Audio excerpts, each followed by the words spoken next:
欢迎收看关键时刻。今天好多台湾人都在问，现在232的晶片关税，台湾真的不用被克了吗？这个疑问，今天美国商务部长卢特尼克给了我们一个大回答，给我们一个答案。他直接说的非常白，他说在设厂期间可以免关税进口的晶片，这代表什么事情？我们台湾真的没事了。为什么台湾会没有事？因为现在美国比我们想的更需要晶片，更需要晶片的同时，就代表它更需要台湾。那既然台湾在232没有事情之后，那谁出事了？我们怎么也没办法想到，232台湾现在砍向的竟然是美国的企业 Intel 出大事了。今天川普一睡醒，马上就发文了，点名 Intel 执行长陈立武，你辞职吧，你下台吧。原因是因为你竟然跟中国有一些很密切的关系，而且你都没有办法讲清楚。不要忘了一件事，在10几年前，台积电的创办人张忠谋他曾经说过一段话，他怎么形容三星跟 Intel？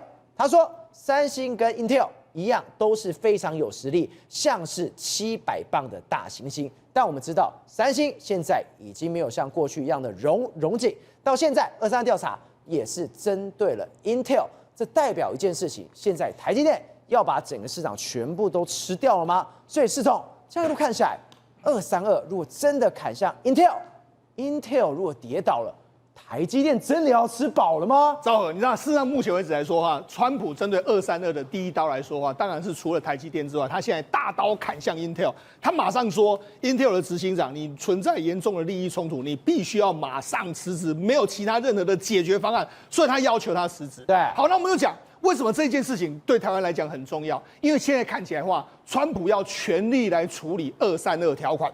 之前来说，我们不是说过吗？这个魏哲家董事长每一次被人家问说，哎，不是有传言说你们什么 Intel 你要入股 Intel， 或者说什么要怎么样，CC 都说没有听说过这件事。但是接下来 CC 可能会听到了，真的假的？因为川普在前一段时间没时间处理，他要处理对等关税一大堆问题，他现在要针对232的半导体开始处理的时候，第一个他开始起手式砍向 Intel 之后，接下来就准备。可能台积电呢，或许也会在这整个整度里面来说，会扮演一个非常重要的角色。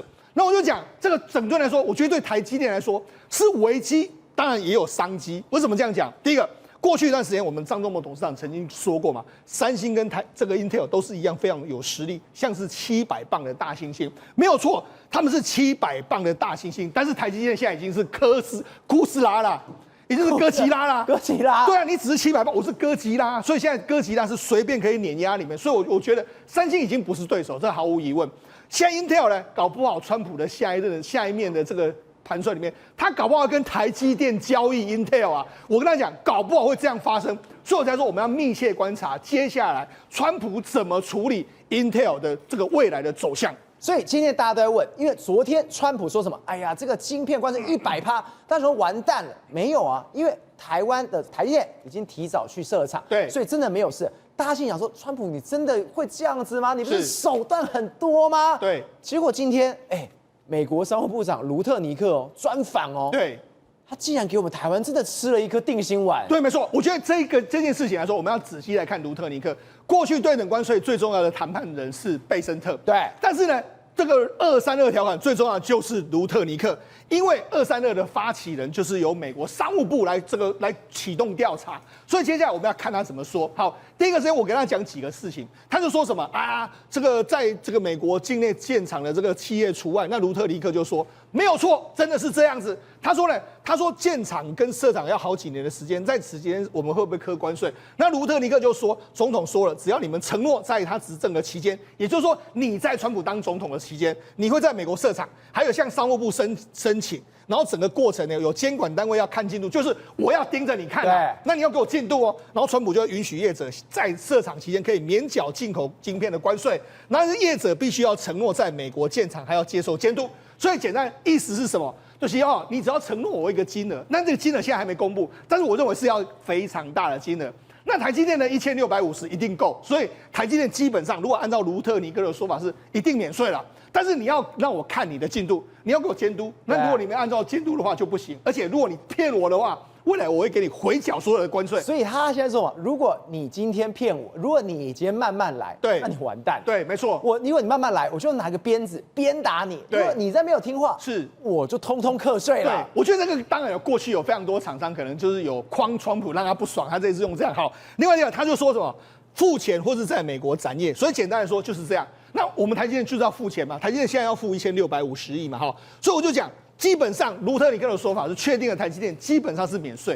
好，那我就讲，那为什么台积电可以免税呢？我觉得有2个人说服了川普。第一个就是这个库克，库克不是说我要去这个投资美国吗？对不对？对。好，照我问你，库克就说我要投资美国，我要把这个制造业搬回美国，未来在美国生产的 iPhone， 未来要在美国生产这个 Apple Watch 等等。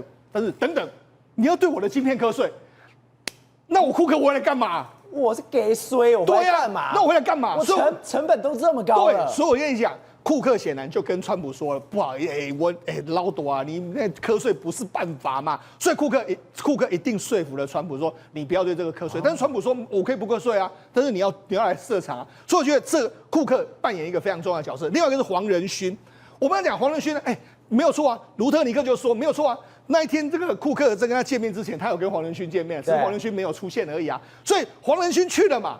那你觉得黄仁勋会跟这个川普说什么？对，我们现在我要投资5000亿，那你就说你要对我们的晶片，晶片都从台湾进口，你要课关税，这样对还是不对？所以你看，为什么我说他们2个去台湾就可以放心？你知道吗？库克的苹果是台积电第1大客户，对，第2大客户就是辉达，对，他们2个晶片都是几乎在台湾生产。那你说他们2个会跟川普说什么？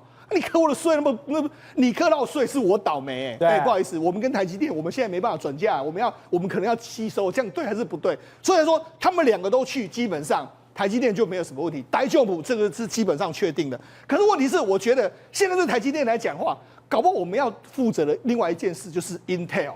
为什么要负责 Intel？我跟你讲，川普对 Intel 其实是非常有微词。包括在选举之前就说，我们美国不应该补贴这个晶圆公司，这个补贴不太对。包括 Intel 也补贴，Intel 补贴了80亿，最多他对他也很有微词。然后他今天马上就开炮，川普要求 Intel CEO 辞职。那主要原因当然就是说，因为你在中国有非常多利益嘛。好，那我跟他讲，232条款的原因是为了要国安。对，那国安现在美国最重要的国安对象是谁？中国。你在华有非常多的冲突啊，那这个怎么办呢？所以昨天的这个川普就说你有非常多利益冲突的问题嘛。好，那为什么也太妙吧？232是要对国外的国安问题，结果他第一枪是打给国内看。问题是你只要有跟中国有勾结，对啊，没有讲清楚，对啊。你这是美国的，对啊，照样打，当然打，就好像我们在杀共谍一样啊，共谍也是我们本国人，但是他跟美国、跟国外有勾结啊，那一样啊。你这个你可能也是会泄露出去啊，我也要打你哈。那我讲，事实上除了川普打他之外，还有一个科顿，他也在他的这个社群媒体上面 po 了一大堆文章啊，说你根本就是卖国贼这样一个状况。好，那你讲逼了谁？逼了今天陈立武出来发了一个新闻稿，他说没有啦，我跟这个美国是我这个过去40多年的热爱的国家、热爱的家园，我非常感激美国所赋予的机会，我也深爱这家公司这样。他说不要这样子啊，好，那当然了，为什么这个到底他被指控什么？他当然出来说过去那件事都没有。好，那主要科顿说他犯了2个大错。第一个大错是什么？第一个就是说他其实曾经呢，他有跟这个易华公司就是一个 EDA 侦错软体。那 EDA 侦错软体的时候，他卖给谁？卖给中国的科技大学。那科技大学要做什么？中国科技大学当时已经是美国的黑名单哦。就照你知道他卖给他做什么？他卖给他的用在核子试爆，还有一些军工项目的这个超级电脑。所以你在帮忙中国做核子的东西。那因为这样，他被罚款了1.4亿美金。那时候他是担任这家公司的 CEO。那另外一个，我们是说现在美国最大的中国敌人是中芯半导体，对不对？中芯半导体来说哈，照你知道，他居然在2001年的时候就变成是中芯的大股东，而且他还担任中芯的董事会成员长达10多年的时间。他陈立武哦，那你说现在美国怎么看他？我相信啊，你帮忙做人家的核子的东西，对，你又待了中芯10年，对，就是最大的。对，我们试想一个状况哦，哈，今天假设我们台积电的 CEO。他过去曾经是中芯的董事会成员，而且他跟中国的关系非常好的时候，你觉得大家会怎么想这个我们台积电的 CEO？ 我怎么相信他？对，所以现在我怎么信任他？所以川普一样，川普觉得说你今天不是蛤蟆无 key 无哈，所以他当然就开了第一枪。但是开了第一枪，还有科顿等等开枪啊，所以我觉得目前为止来说，当然了，陈立武一直说啊我没有，我一直喊冤，但是问题是我觉得目前为止来说啊，恐怕大家对他会非常有意见。第二个是什么？我跟他讲，这就是牵扯到 Intel 内部的问题了。赵，我跟你讲，现在 Intel 到底行还是不行？当然不行啊，不行，他做的很烂嘛，对，他去年惨亏，他是美国政府每天书写，是啊，他活不下去对，了。他以前是什么？以前是阿斗，对不对？就阿斗，就是他们寄望，就好像刘备寄望这阿斗未来能够扶不起的阿斗，就扶不起嘛。那扶不起，问题是这阿斗现在越来越陡了，现在是不能扶的阿斗，不是他现在已经躺在上面，变成阿躺了，不是阿斗，是阿躺，变成这样，那你怎么办？你要怎么处理？好，所以我就讲，为什么之前的基辛格会离开？基辛格离开就是因为他跟内部的整顿的意见不一样嘛，所以换来陈立武。但是问题是，你可以看到。这个目前为止来说，《华尔街日报》又报道了一件事情，他就说，因为陈立武反对将晶圆制造拆开卖给台积电，而跟董事会成员爆发意见不合。那陈立武认为说，晶圆代工业务对这个 Intel 至关重要，而且有必要确保美国不会依赖三星还有台湾等外国公司。对，你看，他的报道是说。你这个 CEO 跟董事会成员不合啊。好，那我跟你讲，这里面有2件事我要跟大家说明。这样陈立武真的是主张说我要晶圆代工的。对。那但是呢，他一开始这个步调应该跟川普是合的，川普也觉得我们美国应该有晶圆代工。但是问题是，你知道最近这个陈立武在做什么事吗？他嘴巴说要保持晶圆代工，可是他最近砍了15%的员工，都是砍晶圆代工。你不是说要保住吗？对，而且他对原本一边说保住一边砍人。对，而且他最近呢，对美国的俄亥俄州厂，他们最重要的一座厂，他把它 delay 了。那川普看了觉得，阿里姆奇搞到增效，你说你要这个晶圆代工，你为什么反向这样砍？那这样不对吧？好，那所以就是说，现在目前为止来说，可能内部对于未来怎么整顿 Intel 出现了不太一样的这个说法。还有另外一个说法是什么呢？因为第二个，目前为止来说话，这个 Intel 内部，因为Intel 的董事长目前叫做耶里哈。那弗兰克耶里呢？你知道他要做什么吗？照我听说，他跟范斯交情非常好。范斯就是现在美国副总统。对。然后呢，这个他呢，范斯呢又跟谁很好？跟基辛格很好。所以现在有一个阴谋论，就是说基辛格想要回到这个所谓的 Intel， 然后把这个陈立武对这么深，对，把他踢开，斗得这么凶。对，但是问题是因为 Intel 是家大业大，它一定是里面有非常多的派系，它这个派系可能比台积电都还要更深。好，但是还有另外一件事，就是耶里他其实是主张。把 Intel 分拆的，对，就分拆。我就讲 Intel 有2个部分嘛，一个就是所谓的 IC 设计部门，对，一个是制造部门嘛。我讲嘛，这个制造部门，我跟他说 ，Intel 去年惨亏，几乎都是完全亏在制造业上面。它的 IC 本身制造是赚钱的，而且它是非常好的公司。简单来说，这个矽谷人怎么想呢？我把 Intel 拆开嘛 ，IC 部门把它拆开之后，这个未来就是变成是类似像 AMD、说是 NVIDIA 这种 IC 设计公司。你看 AMD 现在市值，你看现在辉达市值多少？4.4兆Intel 现在是市值多少？800亿美金。对，那它就是被这个拖累，我把它分拆，所以董事会是说我们把它分拆，那拆出去这个部分啊，我就跟他讲，你可以拆啊，这个部分大家想不想要？这个部分是想要，这是黄金矿大家都想要，那大家都想要，那问题是这个部分怎么办？制造业怎么办？没有人要处理啊，所以这时候呢，CC 不是这时候听说他人就在华盛顿吗？搞不好就是讲这件事、啊。真的，我叫魏哲家把它吃下来，我们不知道处理掉。我们因为他制造业这个部门变成是一个这个破铜烂铁，没有人要嘛。好，那我就讲，那这件事情到底是真的还是假的？我就跟他说，其实真的，之前外媒曾经报道过一件事，你看。今年外媒报道 ，Intel 已经成为某家公司的收购目标。那为什么？他就说，包括伊隆马斯克、高通还有葛罗方德的私人飞机就齐聚在海湖庄园，他们要拯救 Intel， 让美国再次伟大才可能成真。对，当时他们就说这些人要进去哦，伊隆马斯克、高通还有葛罗方德，他们要进去哦。那进去的时候，照你知道他们当初的这个说法是什么吗？他们当初的说法是收购之后呢，他们要收购约莫是60%到90%之后呢。然后他们也要分拆 Intel， 对，为什么要分拆 Intel？ 分拆 Intel 的时候，让 Intel 这个我就讲，这些人很多人是要赚钱嘛 ，Intel 分拆这一部分会赚钱，那制造业怎么办呢？制造业里面来说有葛罗方德嘛，所以葛罗方德或许你可以把它接下来。当初就有这个案子存在，那甚至这几天不是说台积电入股49%，加上对美国投资4000亿，这是我们整个对等关税的筹码吗？对。好，那为什么会冒出这个49%？就是因为现在。川普要处理这个事情嘛，因为我跟他讲，美国不能够等 Intel 了。赵火，你知道吗？去年美国有为了救 Intel， 去年美国有给他国防订单35亿美金，35亿美金哦。对，那用来这个美国的一些空军的相关的计划。哇，你这不是白白给你，你要做出来啊！问题是你做不出来，那我搞个屁啊！2024 9月15给他，对啊，现在还没有个影啊！你要做出来，你做不出来，那对这个拖累美国的国防产业。但问题是，赵好，他这个可以给别人做吗？没办法给别人做，因为他一定要在美国做。那所以如果不是给 Intel 做，只能给一个厂商做，台积电，所以台积电会把这个单子也拿来了。如果台积电吃下 Intel 的话，当然就是这样嘛。那好，所以那就是你要处理这个问题嘛，因为台积电，你看，而且你看。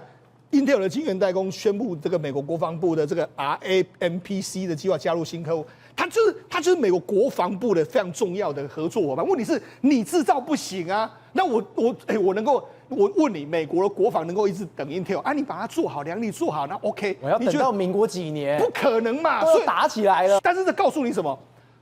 这个川普是彻底认输了，他认为说不可能整顿 Intel 啦。所以他就觉得，可能现在就是接下来他要处理这件事情了。对，第一步就是先把这个陈立武 get out， 然后之后再看怎么做。所以我说 ，Intel 目前为止大概已经是半残出局了。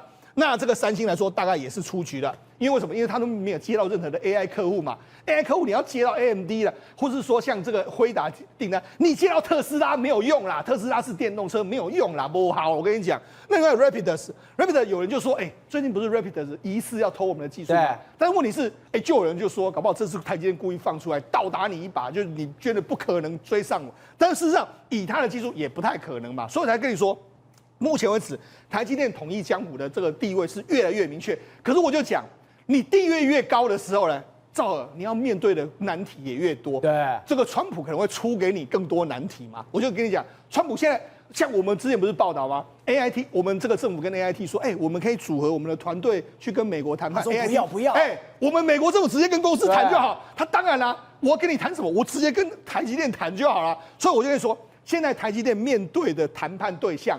现在我们对等关税谈判对象或许是郑丽君啦，但是232谈判的对象是谁？台积电、西跟川普。所以来说，西接下来跟川普怎么应对，这会决定232台湾最终的这个状况。但是我觉得大致上来说啦，如果以技术来说，台积电绝对没有问题的，只是说接下来我们要被迫要吞下多少美国的东西，特别是 Intel， 我觉得这个后续值得观察。廷伟，这样看起来，台积电的重要性已经非常的明显，尤其是现在打这个 AI 大战，美国非常需要台积电。在这个氛围底下，现在在台湾这个地方，我发现到一件事情，美国是不是真的都在看？为什么这位主播说，你看到这一篇新闻，这篇新闻没有什么，他说承写天堂外挂游戏帮诈团架网站赚翻，工程师照片曝光，心想就这个诈骗集团的案件嘛，诈骗集团的工程师嘛，没有想到。读到内文才发现出大事了，这里面竟然警方是会同美国国土安全调查署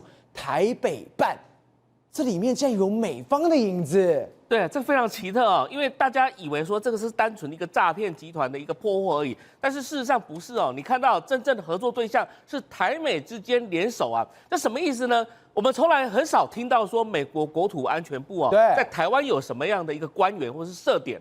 基本上都是要么就是美国的武官嘛，就是国防部派过来的，或者是说跟美国国务院派过来的人。结果在 AIT 里面竟然有国土安全部的，你知道美国国土安全部是什么时候成立的？就是911的恐怖攻击事件之后，他们才整并了很多单位之后，成立了国土安全部。包含现在美国的 Coast Guard 就是海巡署也在国土安全部底下。那他做的，因为我曾经有到他们的一个国土安全部的总部去参观过，哇，他们的做的那个所谓的维安啊，滴水不漏啊，滴水不漏。对，因为我们同行的有一个叫穆罕默德妈的那个，基本上他的护照就一直被查了很久，我们那边等了大概将近了2-3个小时之后，我们才能够进到国土安全部。因为为什么？他要查核这个人，而且这个人就是这个。东南亚某个国家的这个外交部的官员竟然还要再被查，所以什么意思呢？是因为国土安全部它非常这个严密的进行这个反恐作业，所以它什么样的业务，基本上比如说港口的安全啊，或者是像这种诈骗集团的这种维安的等等之类，这全部都是它的业务范围之内，就是非常高调的来告诉你一件事情：你今天如果台湾逃离了我的眼界当中，有可能不小心如果被中国拿走的话，他当然就没办法成为世界霸权了吗？我刚刚有提到这个汤科曾经有讲过，就是如果中国没有拿到台湾的话，他是不可能成为全球的霸权的。所以什么意思呢？今天来讲呢，你看到国土安全部哦，这已经涉及到是内政问题哦，它不是外交问题而已哦，它是内政问题，它打击走私、偷渡、什么打击犯罪的等等之类的哦。当然，除了国土安全部之外，我们当然在美国有很多单位哦，其实在台湾都有驻点。FBI 也有吗？这个我不能讲，但是基本上来讲的话，有跟我们一起合作训练就是了。但是呢，有很多其他的单位也都在台湾都有驻点的，所以什么意思呢？不管是我们知道台积电这个工程师的这个泄密案，或者是有很多的电子厂商、高科技产业来讲的话，都是在美国的眼界当中，所以真的不要轻举妄动。为什么呢？你如果伤害到美国国家利益的话，美国的这些政府官员呢，跟你没完没了。现在不是在讲232条款吗？对，那232条款不就是国安审查吗？你是涉及到美国国家安全或是美国国家利益的，基本上这些科技产业全部都要受到调查。那你今天就在人家公布报告之前，我说我尽力了，我已经做到了，这至少是一个表态嘛。所以你今天如果说你就当然了，有很多情资来源可能是从美国过来的，因为有很多这个相关的情报交换的机会。但重点是说你要有动作，你如果说告诉你了，你连动都不动的话，那我怎么信任你台湾？就完蛋了。对啊，那我怎么信任你台湾人？说当然就要针对你的相关的产业来进行制裁啊。所以我们今天一方面要求低关税，一方面又不要美国来制裁我们。当然，我们就好好乖乖的配合美国的相关的政策。当然，它232条款，你可以说它是什么不平等待遇或什么之类都可以讲，但重点是你要不要赚人家钱？你要赚人家钱的话，你就要把人家的这个关心的安全系数把它弄好嘛。所以我认为这一次的包含对中企的大捕抓，或者是有关工程师泄密案这些事情刚好又配合美国要把这个陈立武把它这个做掉。所以这个事情来讲的话，显然台美之间有一定的默契，正在进行。根本是一套的。对，这是一套的，从来没有说所谓的断续的，就是说各做各的，不是，它是一整套，整个在把所有的高科技产业来讲的话，排除掉红色供应链的。国正，为什么这一次川普他跟全世界讲说这个关税他大成功？因为这一年可以至少赚9兆的台币下来，这是谁帮他想出来？就是他米兰，所以川普非常谢谢他，对吧？而且米兰是什么？它是海湖庄园协议当时提出来的这个所谓的人就是米兰，现在传出什么？米兰要即将接掌联准会，这是什么概念？今天川普已经掌握到美国所有权力，如果联准会这独立的机构又是川普的好朋友米兰，他们这都要削翻了吗？所以川普的权力更大，影响全世界的经济会更大，所以大家要小心哦，系紧安全带。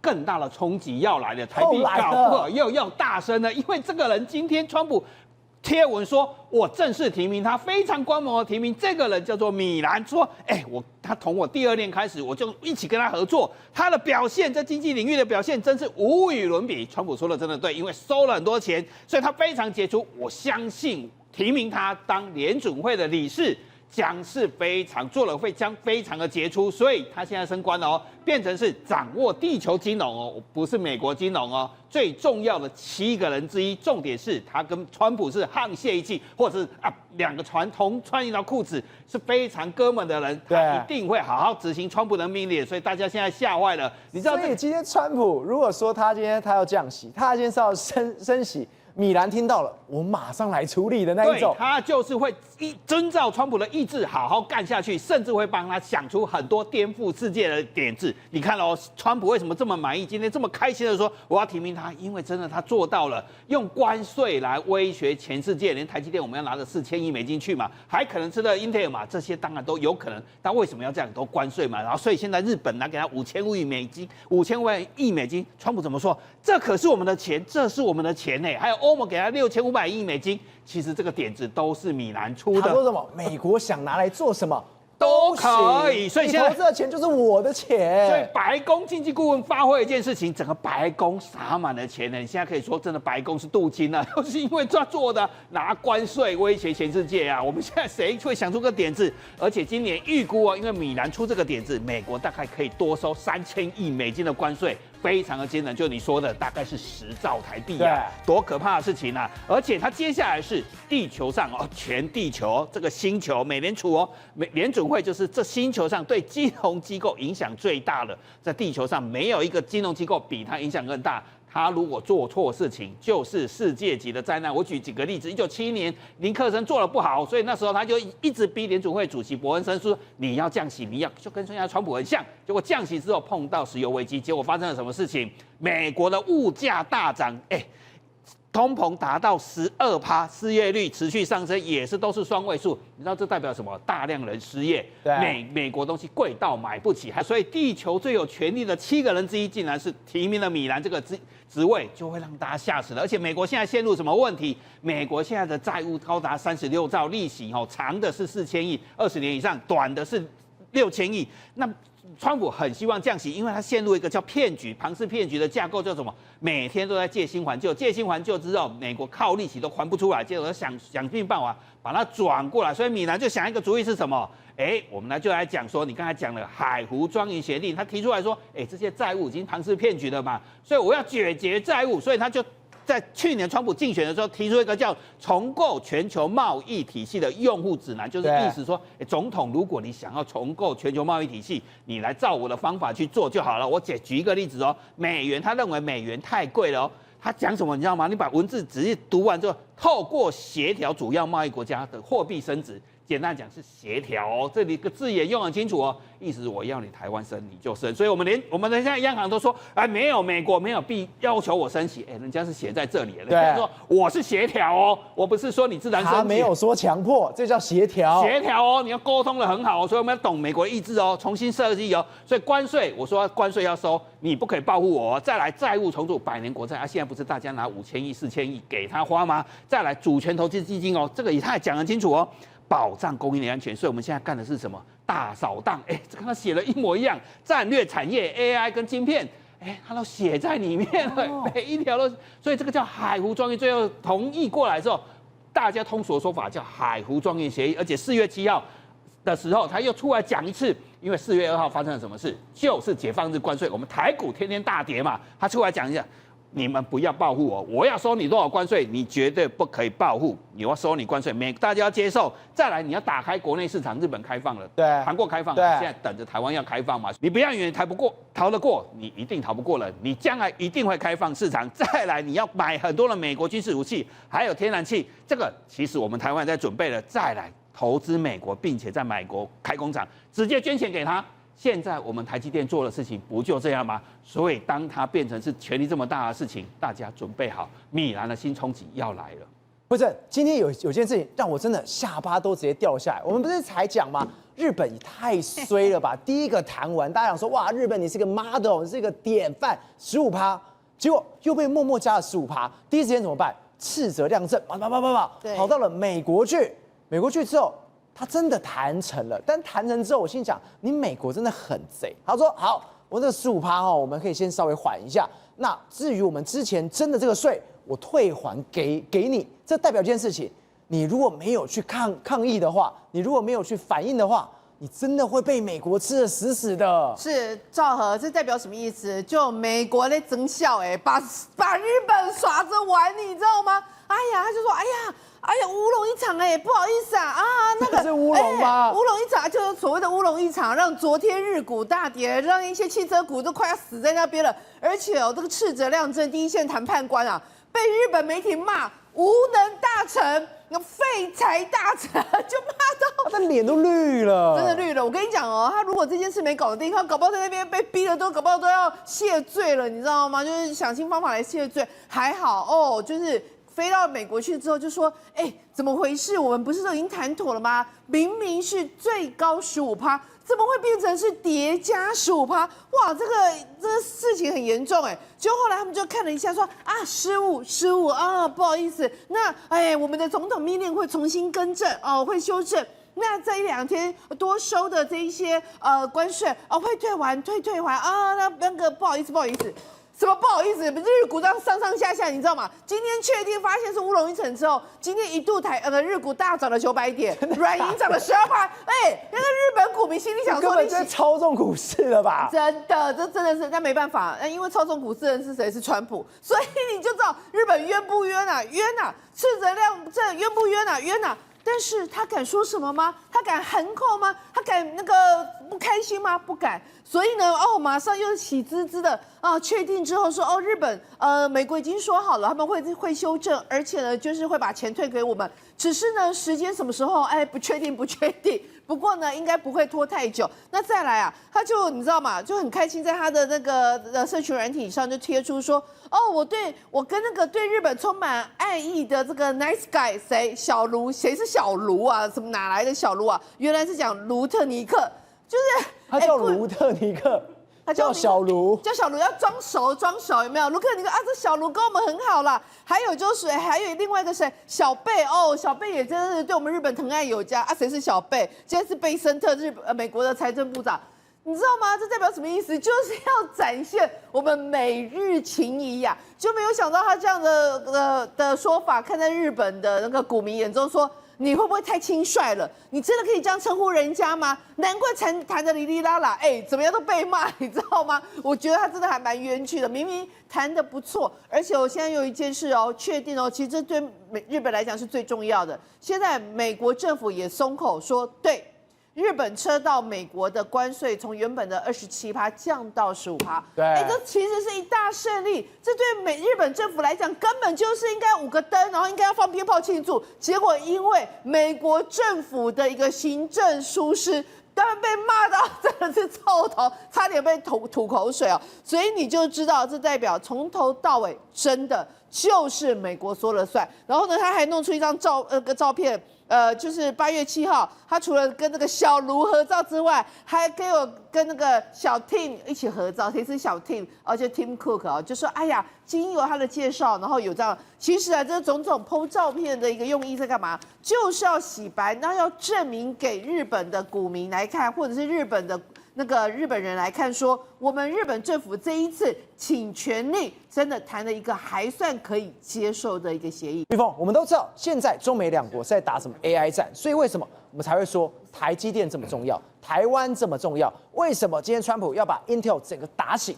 因为这件事情晶片来说很重要 ，AI 非常重要。还记得马斯克他之前讲过一件事情他说 AI 在网络上的训练已经够了，已经没有什么可以学了。但他今天竟然出奇招，我快吓死了！他今天为了收集更多的数据，马斯克竟然搞起这种色的 AI 好，很多的这个大型语言模型，包括 ChatGPT 这些东西来讲的话，都已经不够看了。只要马斯克进入到一个行业里面的话，他的中二思想都可以带来难以想象的一个回答。你知道吗？在这种情况之下的话，他竟然在 Grok 里面有 Custom、Spicy、Fun 跟 Normal。那你其他的我们都知道，也都是一般的嘛，有趣的、正常的。好，但是如果你在生成照片、生成影片的时候呢，你用了一个 spicy 辣辣的，这是什么状况呢？我们来看一下，这些照片都是什么泰勒斯的照片。那你在讲泰勒斯的照片，你也分不出来到底是真的还是假的。好，他到 Coachella 的音乐节里面来讲的话，其实这些都是什么 AI 生成的。那你说这些照片看起来好像有一点点微清凉。但是你再往这边看，导播看过来的话，这个会不会太清凉？那这种照片里面的话，还有影片这都 Grok 生成的。而这生成来讲的话，如果你有用过，你就知道 Grok 跟 ChatGPT 有什么不一样。你在其他的大型语言模型，包括那个 Notebook LM 里面的话，它都会告诉你说，只要你下了一个指令，对，通常80%到90%，它都告诉你说，不好意思，噔噔。这都违反我们的内容准则，但是呢 ，Grok 没有跟你在啰嗦的，它就像是你的宅好友一样，只要你要干嘛，生成泰勒斯的直接帮你处理好，然后呢，生成他的影片，然后呢，你点到 Spicy 里面，你就会发现他都会穿的少少的。Elon Musk 还把你这个转载到他的这个 X 里面，就是以前的 Twitter 里面比如说你看到他转发一位美丽空灵的天使女子，拥有发光的白色羽翼，然后呢，慢慢就出来咯，身穿着精致半透明的蕾丝服饰，环绕着柔和神圣的光芒，置身于天堂般的氛围当中，电影级的光影，极高的细节，就这样子就生成出来了。这个来讲的话，你会觉得说这根本就是好莱坞等级的动画片嘛。然后另外一个，他也是他转发的他就讲说什么是 Grok 来生成的，身材匀称、性感的女子在时尚浴室巾擦头发，穿着白色比基尼，肌肤湿润发亮，镜中有倒影，这些画面出来的话，你会发现说，这真的是以前难以做到的一个 AI 生成。好，那再来我们就想说，你想想看，正常的意思，我们应该是想说，把这个 Grok 拿来做什么？我们难以做到的一个画面，对比如说动画，动画一个巨大的龙在森林湖畔低头饮水，然后斗篷的人物站在一旁，这个很正常吧？很厉害哦，这个很棒吧，对不对？对或者是说你在梵谷的星光下骑着脚踏车，这个很正常吧？对可是你觉得网友会只生成这个吗？他当然不会只生成这个啊，在 Grok 这种坏坏的，不是坏坏的了，这种有趣的 AI 生成里面的话，通常都是这个嘛。Cyberpunk 里面的风景，然后呢有一个漂亮的女生，然后这个女生呢周围有发光，然后下一秒她竟然就开始脱衣服了。这是什么 AI 啊？所以我告诉你，这个就是我有没有看错啊？这个就是宅男的梦境。而这在梦境里面的话，谁让你完成的 ？Grok 后面的人是谁呢？马斯克啊就是马斯克。可是我们要告诉大家一件事情。GPT-5，你要对标 Grok 来说的话，我觉得很难啊，因为你每一次都告诉大家这个不行，这个不行，久了之后你拒绝一次，人家就不来了。所以呢 ，Grok 来讲的话，他告诉你什么都行哦，甚至呢，有一些我走在法律的边缘的，比如说你丢了一个影片或链接给他，你告诉他说这个东西很难找，我要怎么找到？他会问你说你要付费还不付费？对，那有些东西是要付费的嘛，对不对？